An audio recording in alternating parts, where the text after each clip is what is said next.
Blessed is the man who does not walk in the counsel of the wicked, or stand in the way of sinners, or sit in the seat of mockers.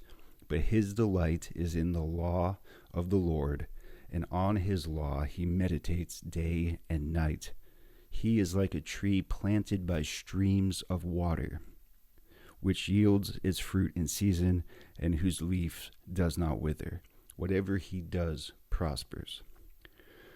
Now, verse 2 and 3 says, on the law he meditates day and night. Now, the law is the Torah, the first 5 books of the Bible. And Joshua is the 6th book, right after the Torah. And in the first chapter of Joshua, in verse 8, Joshua 1:8, it says the same thing.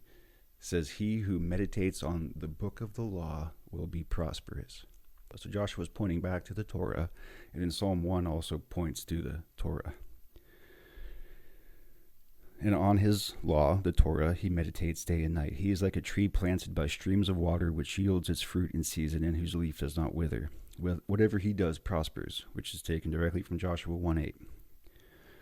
Not so the wicked. They are like chaff, and the wind blows them away. Therefore the wicked will not stand in the judgment, nor sinners in the assembly of the righteous. So the wicked have no roots. The righteous, the blessed man, has strong roots planted next to streams of water, so they have the nourishment and the water, life-giving water, to sustain them and keep them growing and strong and producing fruit. While the wicked do not have any roots, and they're just blown by the wind. Being the Lord will just blow them away because they're not planted.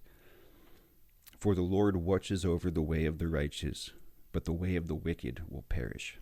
This psalm is describing the blessed man, and the blessed man is the man who does that, but we have all failed that. All of us as sinners have failed that, but Jesus Christ fulfilled the law and fulfilled that description of the blessed man.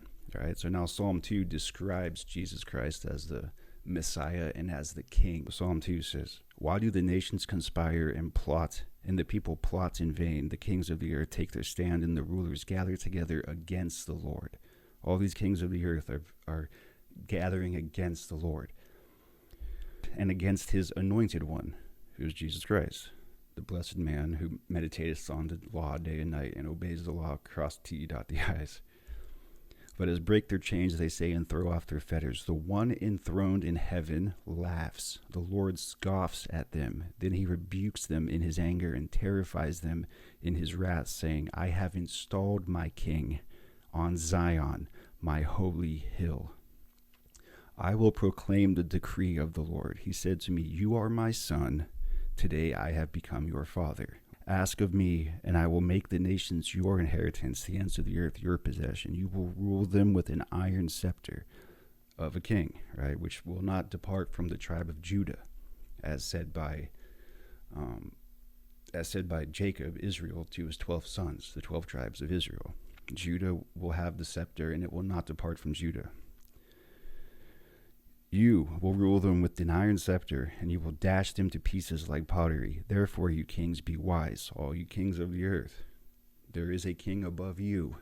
His name is Jesus Christ. Be warned, you rulers of the earth. Serve the Lord with fear, and rejoice with trembling. Kiss the Son, lest he be angry, and you be destroyed in your way. For his wrath can flare up in a moment, and blessed are all who take refuge in him.